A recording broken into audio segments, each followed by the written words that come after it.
diriwayatkan daripada An-Nu'man bin Bashir radhiyallahu anhuma, katanya, saya mendengar Rasulullah sallallahu alaihi wasallam bersabda, sesungguhnya yang halal itu jelas dan yang haram itu juga jelas. Antara kedua-duanya pula terdapat perkara-perkara yang diragui dan tidak diketahui hukumnya oleh ramai manusia.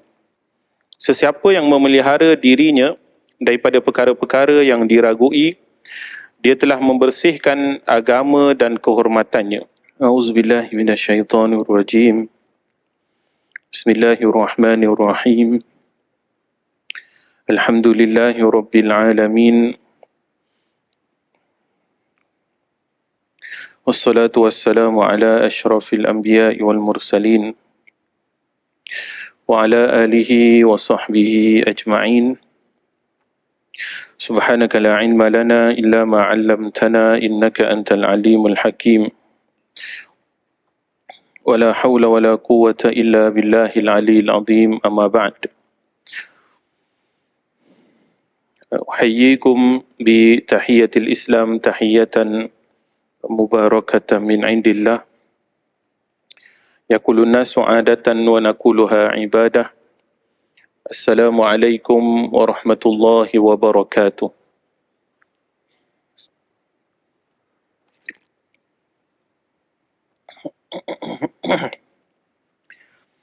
Alhamdulillah, pertama dan selamanya marilah sama-sama kita panjatkan setinggi-tinggi kesyukuran kepada Allah Subhanahu wa taala. Pada malam ini dapat sama-sama kita berkumpul menunaikan ibadah kepada Allah Subhanahu wa taala.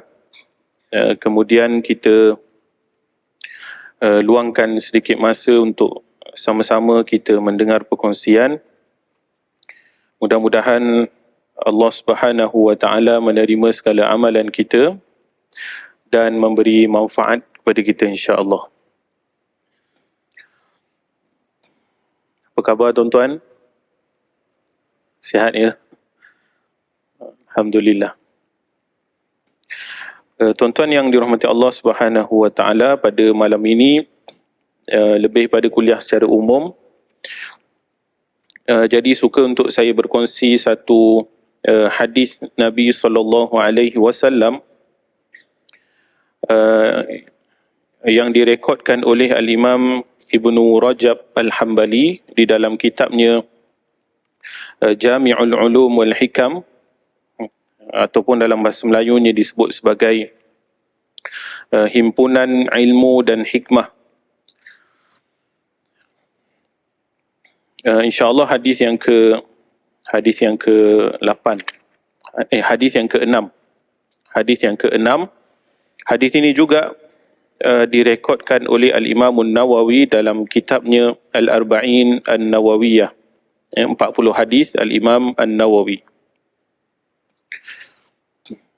Hadisnya berbunyi, Anin Nu'man ibn Bashir radhiyallahu anhuma qala sami'tu Rasulullah sallallahu alaihi wasallam yaqul Innal halala bayyinun wa innal harama bayyinun wa bainahuma umurun mushtabihat la ya'lamuhunna katsirun minan nas. Faman ittaqa asy-syubuhat faqad istabra'a li dinihi wa 'irdihi. Wa man waqa'a fi asy-syubuhat waqa'a fil haram. Karra'i yar'a hawla al-hima. Yushiku an yarta'a fihi. Ala wa inna likulli malikin hima. Ala wa inna himallahi maharimuh. Ala wa inna fil jasadi mudghah idza salahat salahal jasadu kulluh wa idza fasadat fasadal jasadu kulluh ala wahyal qalb. Rawahul Bukhari wa Muslim.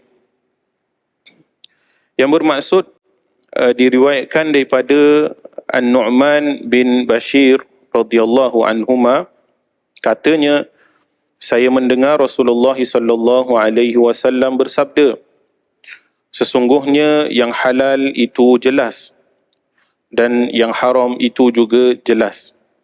Antara kedua-duanya pula terdapat perkara-perkara yang diragui dan tidak diketahui hukumnya oleh ramai manusia.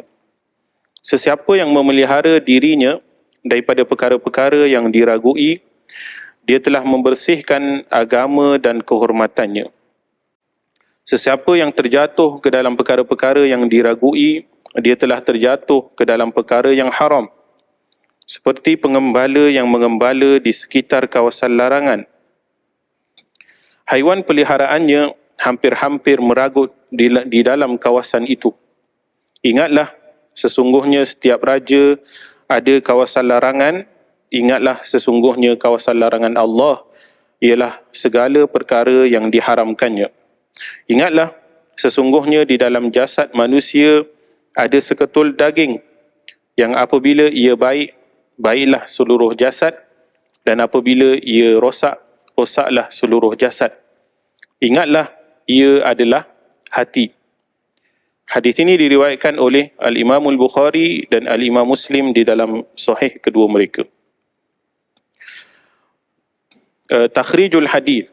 Hadis ini sahih dan disepakati tentang kesahihannya. Ia diriwayatkan daripada jalur Asy-Sya'bi daripada Nu'man bin Bashir radhiyallahu anhuma. Hadis ini juga telah diriwayatkan daripada Nabi SAW, daripada Ibnu Umar, Ammar bin Yasir, Jabir bin Abdullah, Ibnu Mas'ud dan Ibnu Abbas radhiyallahu anhum ajma'in. Tetapi hadis An-Nu'man ialah hadis yang paling sahih dalam bab ini. Hadis ini diriwayatkan oleh seorang sahabat yang bernama An-Nu'man bin Bashir radhiyallahu anhuma. Di antara sahabat-sahabat yang dikenali sebagai sahabat-sahabat yang kecil, iaitu Nabi SAW wafat umurnya 8 tahun, termasuk sahabat-sahabat yang kecil. Umurnya sama dengan Abdullah bin Zubair. Kerana berdasarkan kesepakatan para ulama sejarah, An-Nu'man bin Bashir ialah kelahiran pertama di Madinah di kalangan sahabat-sahabat Al-Ansar. Selepas Nabi SAW berhijrah ke Madinah, anak pertama yang lahir di kalangan para sahabat ada 2 nama, iaitu An-Nu'man bin Bashir di kalangan Ansar dan Abdullah bin Zubair di kalangan sahabat-sahabat Al-Muhajirin.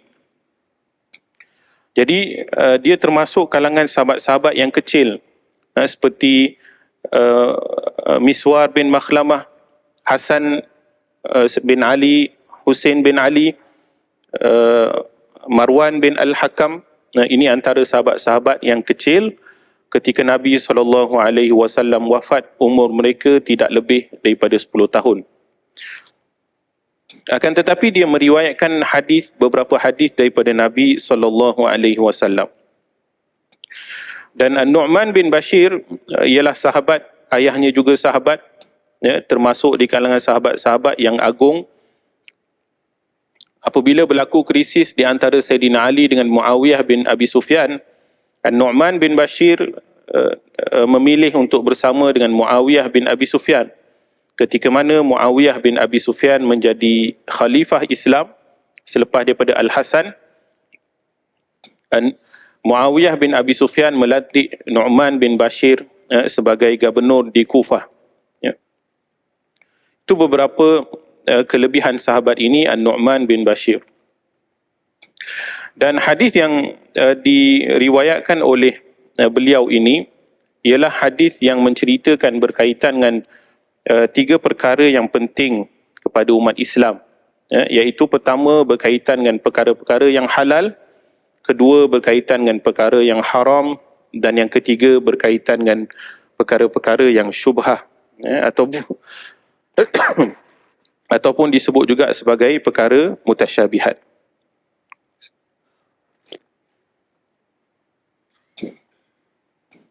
Berdasarkan hadis Nabi SAW, al-halalu bayyinun wal haramu bayyinun wa bainahuma umurun mushtabihat. Para ulama mengatakan al-halal ma nassa ala tahlilihi, ya, perkara yang halal itu ialah apa yang ada nas berkaitan dengan kehalalannya, ya, apa yang ada dalil, ya, sama ada daripada Al-Quran ataupun hadis Nabi SAW. Perkara-perkara yang jelas Allah Subhanahu wa taala halalkan ataupun Nabi SAW sebutkan di dalam hadis.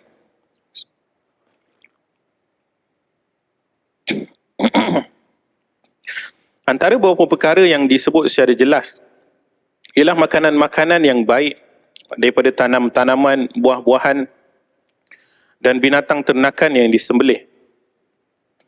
Begitu juga meminum minuman-minuman yang baik, memakai pakaian yang diperlukan daripada kapas ataupun bulu, perkahwinan berkedudukan dengan hamba perempuan dan lain-lainnya. Semua itu adalah halal jika diperolehi melalui akad yang sah seperti jual beli, pusaka, pemberian atau ghanimah. Ya. Jadi perkara-perkara ini ialah perkara yang jelas, ya, halalnya. Ya. Buah-buahan, binatang-binatang ternakan yang disembelih, ya, minuman-minuman yang baik, ya, perkara-perkara yang halal dan tayyibah, perkara-perkara yang disebut secara dalil. Begitu juga perkara yang jelas haramnya ataupun disebut sebagai ma nassa ala tahrimihi, apa yang dinaskan tentang pengharamannya oleh Allah Subhanahu wa taala atau Nabi SAW. Antara contoh perkara-perkara yang jelas haram ialah memakan bangkai. Memakan bangkai. Ya, semua bangkai ialah haram. Ya. Kecuali ada yang dihalalkan oleh Allah Subhanahu wa taala seperti ikan, makanan-makanan laut. Begitu juga yang jelas haramnya ialah darah.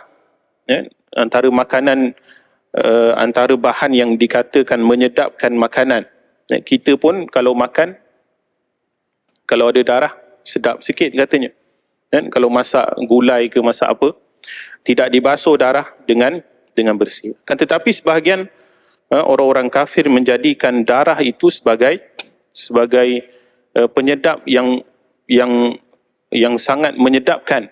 Ya, apabila disembelih binatang-binatang, ya, maka ditadah dan disimpan darah-darah binatang tersebut dan dimasukkan ke dalam makanan. Babi dan meminum arak, ya, antara yang diharamkan secara jelas. Ya. Walaupun sebahagian para ulama berbeza pandangan seperti anjing contohnya. Ya. Ada sebahagian yang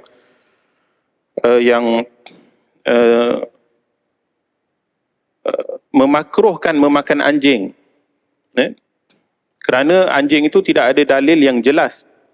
Akan tetapi walaupun ada sebahagian kecil sahaja yang memakruhkan, majoriti jumhur para ulama mengharamkan daging anjing. Ya, tak ada orang yang makan anjing pun walaupun ada yang kata makruh, sedikit sahaja. Berkahwin dengan mahram, memakai sutera oleh lelaki, segala pendapatan yang haram seperti riba, judi dan sebagainya. Mengambil harta benda yang haram, yang dirampas melalui mencuri, menipu dan sebagainya. Itu perkara-perkara yang disebutkan ada dalil secara jelas. Sebagaimana Allah Ta'ala menyebut, wa ahallallahu al-bay'a wa harrama riba. Allah Ta'ala menghalalkan jual beli dan Allah Subhanahu Wa Ta'ala mengharamkan riba. Ya, secara jelas dalil itu menyebut tentang perkataan halal dan juga haram, dan menyebut apakah bendanya yang haram, apakah bendanya yang halal. Walau bagaimanapun, ada perkara-perkara yang syubhah, ya, perkara yang mutasyabihat, disebut dalam hadis sebagai umurum mushtabihat. Dari sudut perbincangan fiqh disebut sebagai asya' ikhtalafa fihi al-ulama. Ya, ikhtalafa fihi iaitu perkara-perkara yang khilaf para ulama berkaitan dengan hukumnya. Ada yang mengharamkan, ada yang memakruhkan, ada yang menghalalkan dan sebagainya. Antara perkara-perkara yang disebut oleh Ibn Rajab yang diperselisihkan para ulama tentangnya ialah memakan daging kuda. Hukum kuda ni ada sebahagian yang mengharamkan makan kuda kerana mengkiaskan kuda dengan keldai.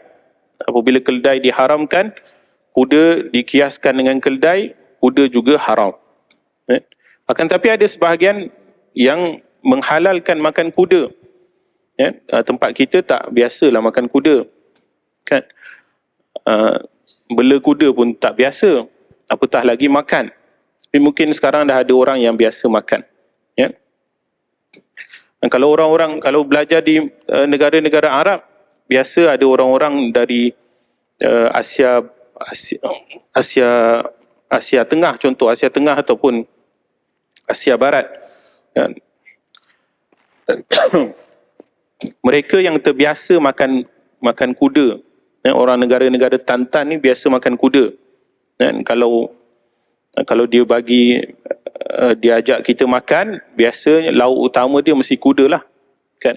Kita tengok macam daging biasa, rupa-rupanya kuda. Kan? Jadi itu antara yang perselisihan pandangan para ulama berkaitan dengan kuda. Begitu juga dengan dhab, biawak padang pasir. Kerana Nabi SAW tidak menghalang para sahabat untuk makan.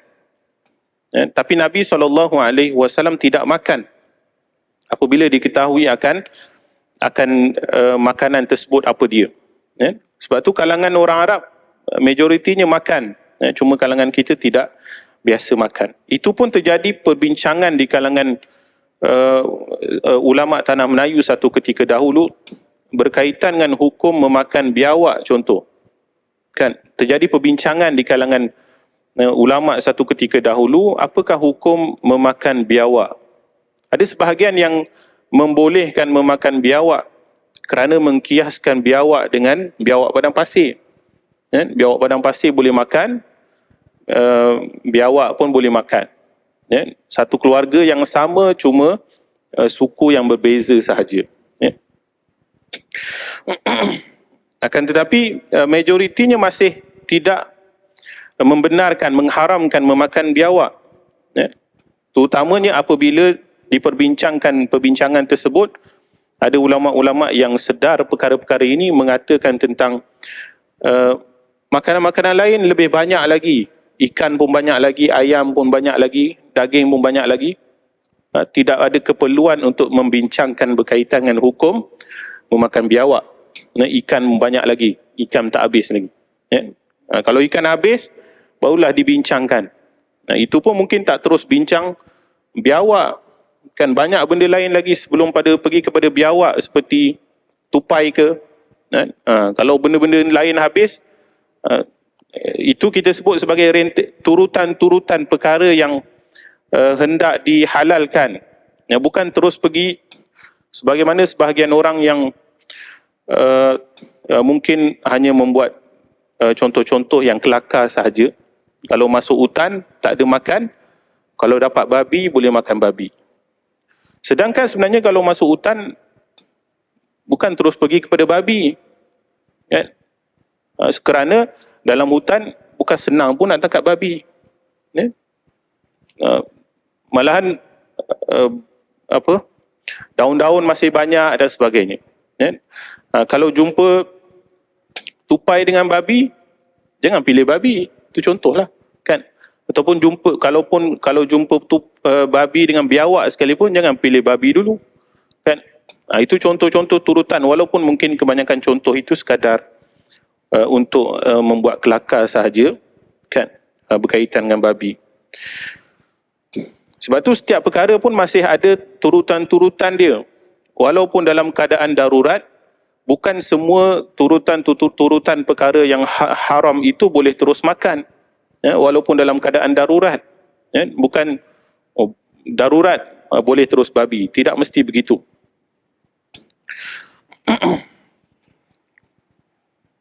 Begitu juga perkara yang khilaf para ulama seperti meminum nabis.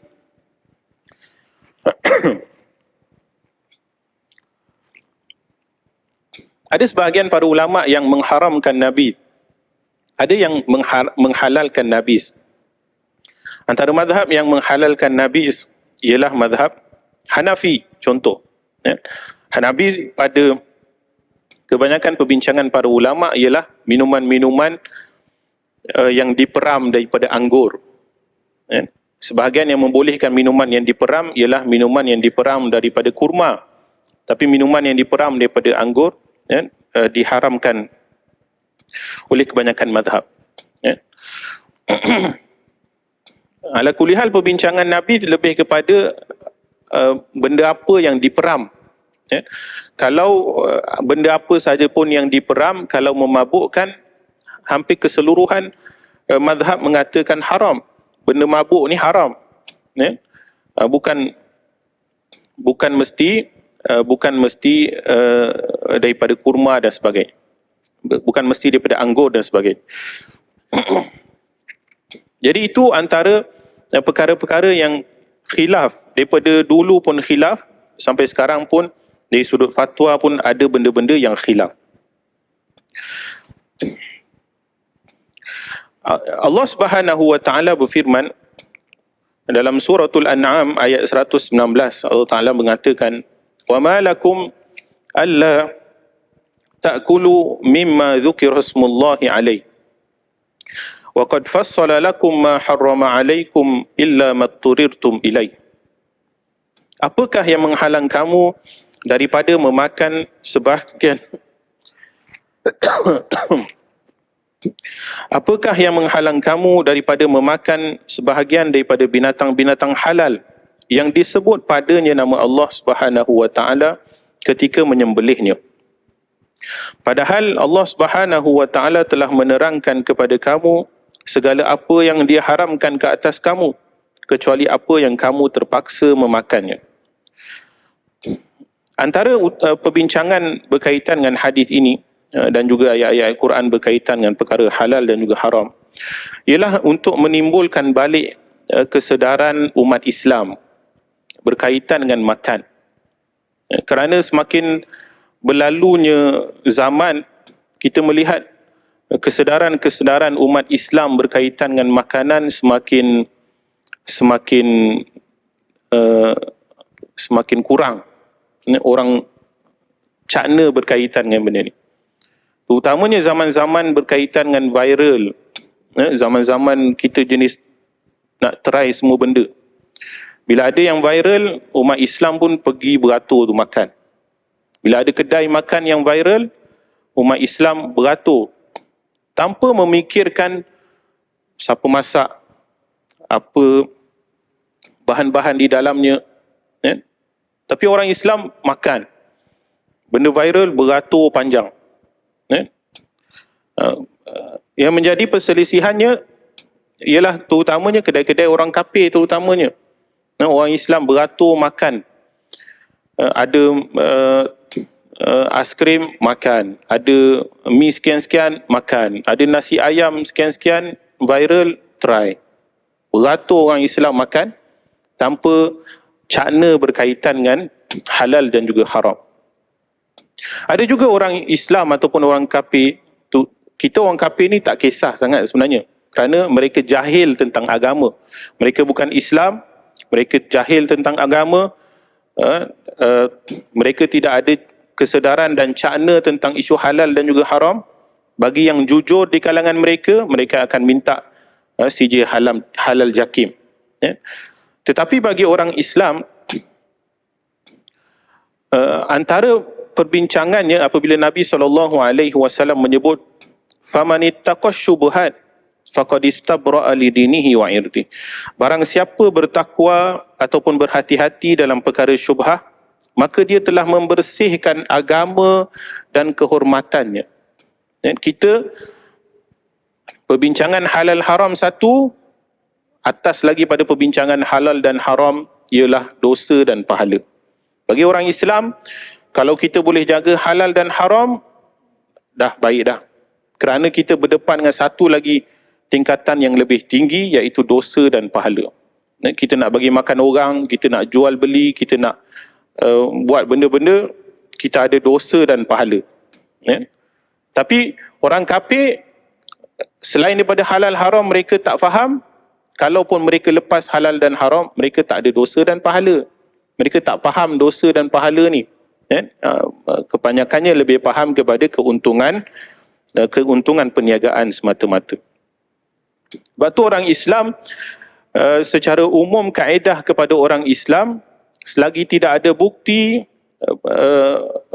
apa yang dimakan ataupun apa yang dibuat itu daripada perkara-perkara yang haram, maka kita boleh makan. Tapi bagi orang kafir, semua yang dimasaknya adalah haram, kecuali boleh dibuktikan kehalalannya. Begitu orang Islam, semuanya adalah halal kecuali boleh dibuktikan keharamannya. Orang kafir semuanya haram kecuali boleh dibuktikan kehalalan. Orang kafir ni kita kena cek betul-betul. Kalau dia kata vegan, betul ke vegan? Biasa vegan banyaknya sayur-sayuran. Tapi tidak menafikan bahawa kebanyakan yang dimasak mesti menggunakan alkohol contohnya. Ada wine, ada rice wine dan sebagainya. Memang tak letak babi. Vegan tak letak babi, tapi kalau letak arak, haram juga. Ataupun banyak istilah yang digunakan sekarang, istilah vegan, istilah Muslim friendly. Ini semua istilah-istilah yang tidak kena dengan agama. Istilah yang kena dengan agama hanyalah halal dan juga haram. Muslim friendly bukan mesti lagi. Contoh kedai-kedai yang viral, lepas tu kedai-kedai yang dah lama contohnya. Dah 12 tahun berniaga contoh, 15 tahun berniaga, 20 tahun berniaga, tapi tak dapat sijil halal contoh. Jadi mesti ada isu. Tak bolehlah orang-orang yang mempertahankan kedai-kedai ini dengan mengatakan mereka dalam proses minta sijil halal. Proses minta sijil halal, dalam masa proses mana boleh makan. Apatah lagi kalau proses itu mengambil masa 10 tahun, 5 tahun ke atas dan sebagainya, sampai sudah tak dapat sijil. Dalam masa proses itulah tak boleh nak tunggu proses, kita pun telan juga. Orang-orang yang seolah-olahnya sebagaimana hukum kaedah berkaitan dengan biawak tadi. Kaedah berkaitan dengan biawak, kita kata ikan kembung banyak lagi, apa ni nak makan biawak? Itu contoh. Begitu juga kepada kedai-kedai orang kafir, kita kata kedai orang Islam banyak lagi, apa nak makan kedai orang kafir ni? Beratur kedai-kedai orang Islam banyak lagi, kenapa mesti nak pergi kedai orang kafir? Itu contoh. Hukum yang sama ataupun kaedah logik yang sama dipakai. Kedai orang Islam banyak, macam-macam bangsa orang Islam ada, kalaupun nak makan makanan yang Chinese sekalipun, berapa banyak Muslim Chinese ada, tapi nak pergi juga yang kafir juga. Itu tak ikut kaedah namanya, itu tak ikut hukum namanya. Seolah-olahnya bila dah diberikan turutan-turutan paling halal, paling bersih dan sebagainya, orang Islam dan sebagainya, nak pergi juga kaedah yang bercanggah dengan yang disebut. Maka orang-orang ini tidak menjaga agamanya dan kehormatannya. Sebab tu bagi orang yang menjaga perkara-perkara ini, benda-benda ragu pun dia tak akan makan. Apatah lagi benda-benda yang haram, benda-benda ragu pun kita, contoh kita lalu-lalu kembang tekak contoh. Kan? Logo halal pun ada contoh. Logo halal ada, tapi kembang tekak rasa macam, sebelum nak makan, macam kembang tekak. Maka pun tak makan. Walaupun ada logo halal besar terpampang begitu, Bila tengok tukang masak, kembang tekak lah, tak makan kita. Itu contoh bagi orang-orang Islam yang betul-betul menjaga. Macam baru ni bila viral, banyak benda viral, macam-macam jenis. Macam kami kalau ketika belajar di Mesir, bila masuk kedai-kedai makan, kadang kat Mesir ni orang Ortodoks ni dengan orang Islam lebih kurang sama je. Kan, kita pergi tengok, kalau dia tak letak ayat-ayat Quran, sama ada dia letak salib. Letak salib kita dah boleh keluar dah. Kalau dia tak letak salib, biasanya tanda orang-orang Kristian Ortodok ni, dia mesti ada tanda salib. Mesti ada. Paling kurang dia akan letak tanda salib dia dekat dekat bahagian sini. Biasa orang kafir Kristian Ortodok Mesir tu dia letak mesti kat sini. Jadi waktu dia nak masak ke apa ke, nak tebal roti ke apa, nak buat makanan tokmiah dia, goreng-goreng tu, kita boleh nampak. Jadi bila kita nampak, kita keluarlah. Itulah. Kan? Kalau dah makan baru nampak, cerita lain lah pula. Kalau dah nampak, dah makan dulu kan, dah telan habis, time nak bayar baru nampak. Kan? Tu lain pula. Tapi sebelum makan kita berhati, tengok. Kalau dia letak gambar Jesus ke apa ke, kita dah boleh tahu, dah boleh keluar. Dan Nabi SAW menyebut lagi, وَمَنْ وَقَعَ فِي الشُّبُهَاتِ وَقَعَ فِي الْحَرَامِ. Barang siapa yang terjatuh kepada perkara-perkara syubhah, maka dia akan lebih dekat untuk terjatuh kepada perkara-perkara yang haram. Benda-benda syubhah ni, dia lebih dekat dengan haram. Ya? Macam kebanyakan makanan-makanan jajan contoh. Yang budak-budak suka makan jajan. Balik sekolah beli jajan. Balik sekolah beli jajan. Orang Islam kita pula jual jajan macam-macam. Hampir semua benda-benda jajan tu tak ada halal. Kalau ada halal jakim pun tak ada kod dia. Sekadar letak logo halal jakim. Ataupun kalau ada halal daripada negara-negara luar pun kita susah untuk pastikan kesahihan dia. Halal Thailand ke halal Cina sekalipun. Jadi tapi budak-budak sukalah makan. Apa gula-gula mata zombie lah, apa dulu viral mata zombie, mata apa entah. Kan? Itu lagi tak ada bekas langsung. Letak dalam bekas tu saja penuh mata-mata tu. Beli satu dalam mahal berapa sen dah. Budak-budak pun makan. Lepas tu gigi rosak, sakit cepat.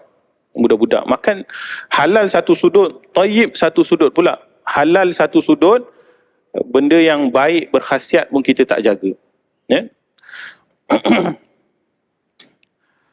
Nabi membawa contoh karra'i yar'a haulal hima yushiku ayyarta'a fihi.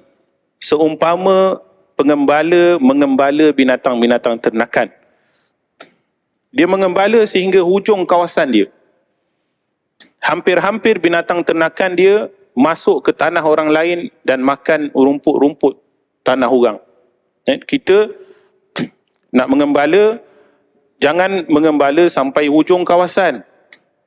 Nanti takut ada binatang-binatang yang terlepas masuk ke tanah orang lain, rosakkan tanaman orang lain, makan makanan orang lain. Maka kita berdosa pada perkara tersebut selagi tidak minta halal daripada tuan tanah.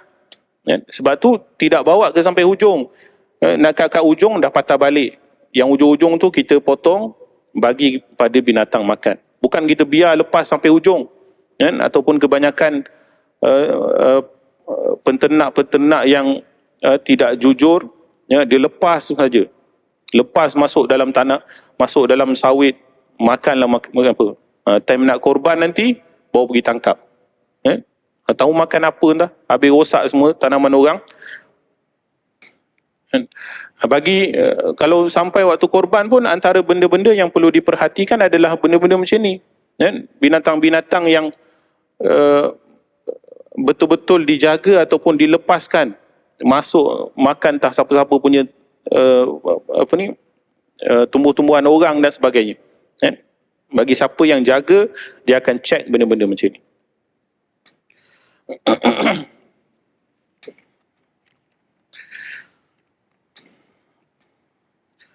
Ala wa inna likulli malikin hima, ala wa inna himallahi maharimu. Kemudian Nabi SAW sebut, ketahuilah bahawa setiap raja itu mempunyai kawasan larangan. Ketahuilah bahawa kawasan larangan Allah Subhanahu wa taala ialah perkara yang diharamkan dia. Allah Taala ada sempadan dia. Dalam sempadan itu, buatlah apa yang kamu suka, makanlah apa yang kamu suka. Tapi dia ada kawasan luar.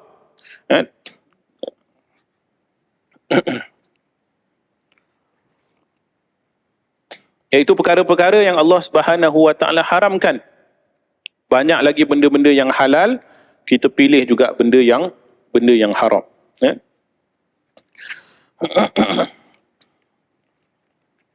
Sebab tu ada satu hadis Nabi SAW menyebut tentang seorang pemuda yang berdoa. Tentang seorang pemuda yang berdoa, kemudian Nabi kemudian tidak diperkenankan doanya oleh Allah Subhanahu wa taala. Berdoa, tapi Allah Subhanahu wa taala tidak memperkenankan doanya. Dia minta dengan Allah Subhanahu wa taala. Maka Nabi SAW menyebut, wa mashrabuhu haram, wa mat'amuhu haram, wa mashrabuhu haram, fa anna yustajabulah. Makanannya haram, minumannya haram, pakaiannya juga haram. Bagaimana Allah Subhanahu wa taala hendak memperkenankan doanya? Hampir semua sumber-sumber kita haram, bagaimana Allah Subhanahu wa taala nak perkenankan? Ala wa inna fil jasadi mudghah, ketahuilah bahawa dalam tubuh badan kita ada seketul darah.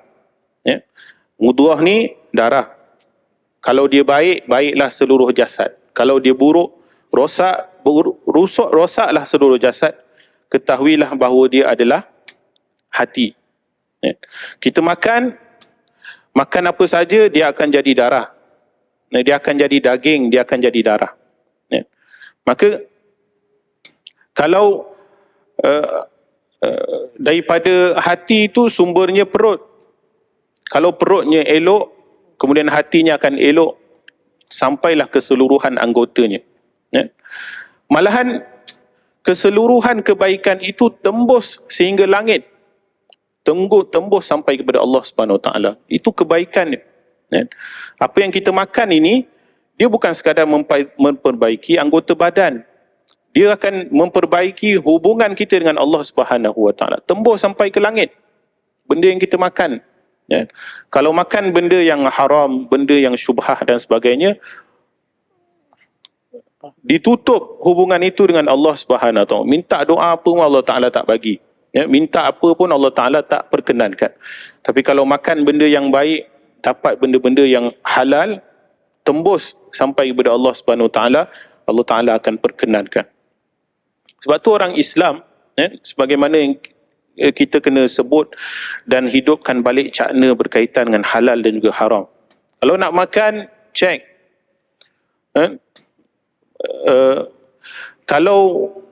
Kalau yang betul-betul berhati-hati, orang Islam pun dia cek. Kalau kita betul-betul berhati-hati, orang Islam pun kita cek. Apa dia letak? Dia sembelih tak? Kalau dia masak, kita tengok dia ambil ayam kat mana, contoh. Sampai tahap itu, orang Islam pun kita cek. Tapi kalau orang Islam kita cek, tiba orang kafir kita tak cek, pelik lah macam tu. Orang Islam kita cek bukan main, orang kafir kita tak cek. Sepatutnya terbalik, orang kafir kita kena cek betul-betul. Orang Islam kita cek mungkin tidaklah terlalu detail. Orangnya basuh macam mana, kalau beli burger pun kita cek basuh macam mana, buang isi ikan ke tidak, benda-benda macam tu. Supaya kita jaga halal haram, kita jaga dosa dan pahala. Itu yang paling penting sebenarnya. Maka kenalah dengan Nabi SAW sebut, istabra'a lidinihi wa irdih. Dia telah selamat menjaga agama dia. Agama ni luas, terutamanya berkaitan dengan Allah Subhanahu Wa Taala. Kita jaga agama kita ni, kita jaga hubungan kita dengan Allah Subhanahu Wa Taala. Makan benda yang baik, hubungan kita dengan Allah Subhanahu Wa Taala terjaga. Kemudian kehormatan kita juga terjaga. Bagi seseorang itu, kalau dia suka pada perkara-perkara yang tidak bermanfaat ataupun benda-benda makanan yang tidak bermanfaat, maka dia akan senang untuk makan benda-benda yang makruh. Semakin senang dia makan benda-benda yang makruh, semakin senang dia makan benda-benda yang haram. Itu kitaran dia. Kalau kita nak hentikan kitaran benda-benda yang haram, kena hentikan daripada makan benda-benda yang makruh. Kemudian nak hentikan makan benda yang makruh, kena hentikan makanan-makanan yang tidak bermanfaat. Kan?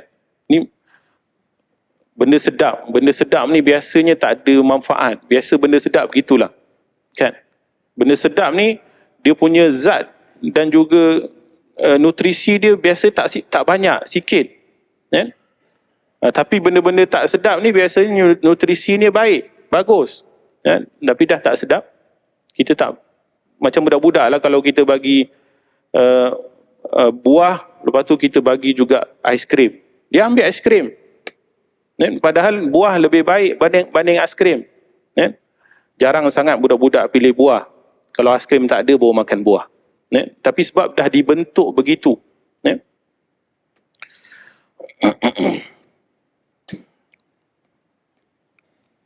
Sebab itulah perkara-perkara ini kebetulan dalam masa beberapa masa waktu dah. Kebetulan dalam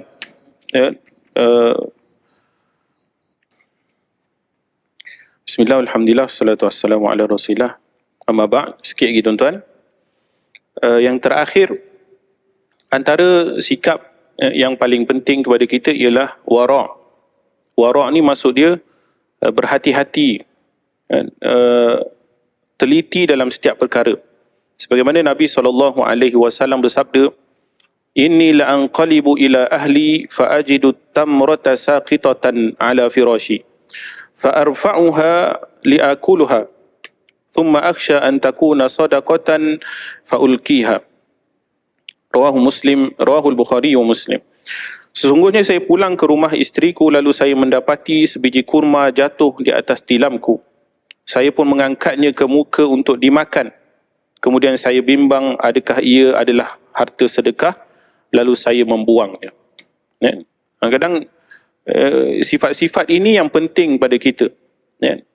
Kadang kita duit jatuh ke, kita tak kutip, takut-takut duit orang lain. Benda-benda macam itu berhati-hati, sebab kalau bukan milik kita, kita dipertanggungjawabkan di akhirat kelak. Sebab tu saya sebut yang utama kepada orang Islam ni, sebab apa tak risau sangat? Sebab majoriti orang Islam percaya pada dosa dan pahala. Maka halal haram tu bawah sahaja. Tapi orang kafir halal haram pun tak percaya, dosa pahala apatah lagi.